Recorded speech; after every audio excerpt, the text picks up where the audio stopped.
కొంతమంది మాట్లాడుతున్నారు 3 నెలలు 6 నెలలు 6 నెలల కేసీఆర్ మళ్ళా ముఖ్యమంత్రి అవుతాడని. అయ్యా అనుకునేటోళ్లకు ఆశపడేటోళ్లకు ఒక మాట చెప్పదలుచుకున్నా. మొన్నటి ఎన్నికలల్లో ప్రజలు బొక్కలు ఇరగొట్టి బోర్ల పడేసిరు. మీ బొక్కలే చక్కగా కాలేదు, ఏ రకంగా మళ్ళీ ఈ రాష్ట్రానికి ముఖ్యమంత్రి అవుతామని పగటి కళలు అంటున్నారు. చేసి చూడండి ప్రయత్నం, తెలుస్తుంది మీకు ప్రజల యొక్క ఆగ్రహం. ఆనాడు నాదెండ్ల భాస్కరరావు గిట్లాంటి వేషాలు వేస్తే ఊర్లకు ఒక్కరిని కూడా రానియలే ప్రజలు. ఇవాళ అట్లాంటి ఆలోచన ఎవడన్నా చేసిండంటే గ్రామాలలో ఇక్కడ ప్రజలు గోరీలు కడతారు.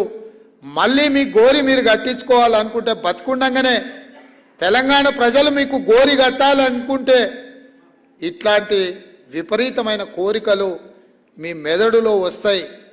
అది మీ ఒంటికి ఇంటికి మంచిది కాదు. ప్రజలు ఎన్నుకున్న ప్రభుత్వాన్ని ప్రజలకు మంచి పరిపాలన అందించడానికి ప్రతిపక్షంగా సలహాలు సూచనలు ఇవ్వండి. మా ప్రభుత్వం ఎప్పుడు ద్వారాలు తెరిసే ఉన్నాయి.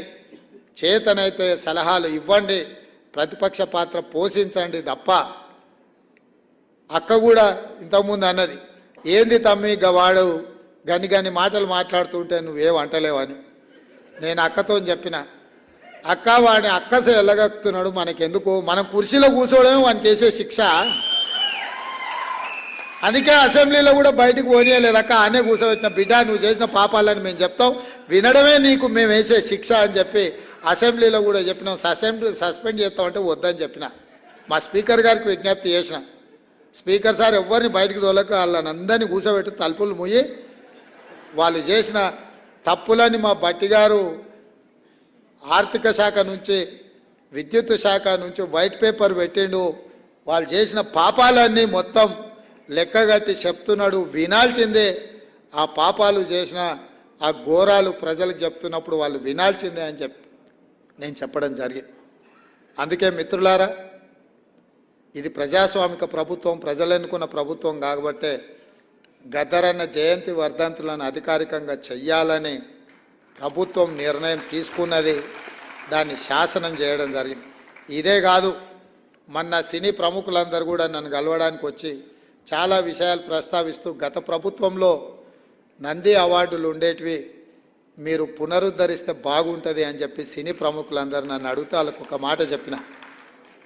నంది అవార్డులు కాదయా, ఖచ్చితంగా మా ప్రభుత్వం అవార్డులు ఇస్తుంది, ఆ అవార్డుల పేరు గద్దర్ అవార్డులు ఉంటాయని చెప్పి.